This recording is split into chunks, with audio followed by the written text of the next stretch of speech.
আসসালামু আলাইকুম। দেশবার্তা স্বাগতম। সাথে আছে আমি রাসেল মাস্টার। নতুন আরেকটি ভিডিও নিয়ে চলে আসলাম। 5টি ব্যাংক মিলে সম্মিলিত ইসলামী ব্যাংক নামে করা হয়েছিল সরকারি ব্যাংক, যে ব্যাংক এখন বাংলাদেশ ব্যাংকের অধীনে পরিচালিত হবে সরকারিভাবে।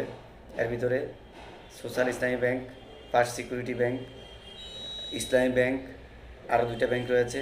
তো এখন প্রশ্ন হলো, এই ব্যাংকগুলা যেই টাকা গ্রাহকের টাকা ফেরত দেওয়ার কথা বলে, আমি আমার একটি কথা আপনাদের সাথে শেয়ার করার জন্য আসছি বা কর্তৃপক্ষ দৃষ্টি আকর্ষণ করছি।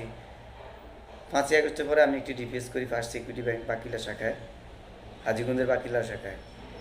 ওনারা প্রতিদিনই টাকা দিবে, যখনই যাই 15 দিন 20 দিন পরে বলে যে ডিপিএসের টাকা এখন দেওয়ার নির্দেশনা আসে না। তাহলে সম্মিলিত ইসলামী ব্যাংক বা সরকারি ব্যাংক করে লাভ হলো কি? যদি আমার টাকা প্রয়োজন মতো আমি না তুলতে পারি, আমার টাকা যদি আমি ভাঙতে না পারি আমার ডিপিএস, তাহলে আমার এই টাকা ব্যাংকে রেখে লাভ কী? আমার প্রশ্ন হলো, ব্যাংক হচ্ছে জনগণের আস্থার জায়গা। সেখানে ব্যাংকে যদি টাকা না থাকে, ব্যাংকে যদি টাকা দিতে অক্ষমতা প্রকাশ করে, তাহলে যারা এখন আমরা গ্রাহক রয়েছি, যারা আমরা ভুক্তভোগী, তাহলে আমাদের টাকা কবে আমরা পাবো?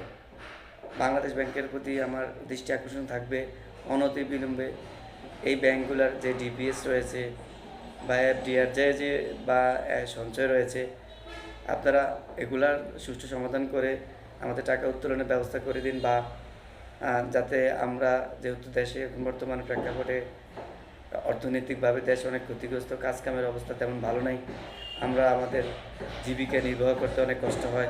সেক্ষেত্রে আমাদের যে সঞ্চয়ের টাকাগুলো যদি আমরা তুলতে না পারি, তাহলে এটা আমাদের জন্য, ফ্যামিলির জন্য অনেক সাংসারিক জীবনে অনেক ব্যাঘাত ঘটতেছে সংসার পরিচালনা করতে। তাই আমি বলবো, সম্মিলিত ইসলামী ব্যাংক নামে যে ব্যাংকগুলো এখন রাষ্ট্রীয় ব্যাংকের আওতায় আছে, বাংলাদেশ ব্যাংকের আওতায় 5টি ব্যাংক রয়েছে, তাদের কাছে এই ব্যাংকগুলোতে যে ডিপিএস বা বা চলিত হিসাব রয়েছে, এগুলো যেন টাকা সহজে উত্তোলন করতে পারে, বাংলাদেশ ব্যাংকের প্রতি আমার আহ্বান থাকবে।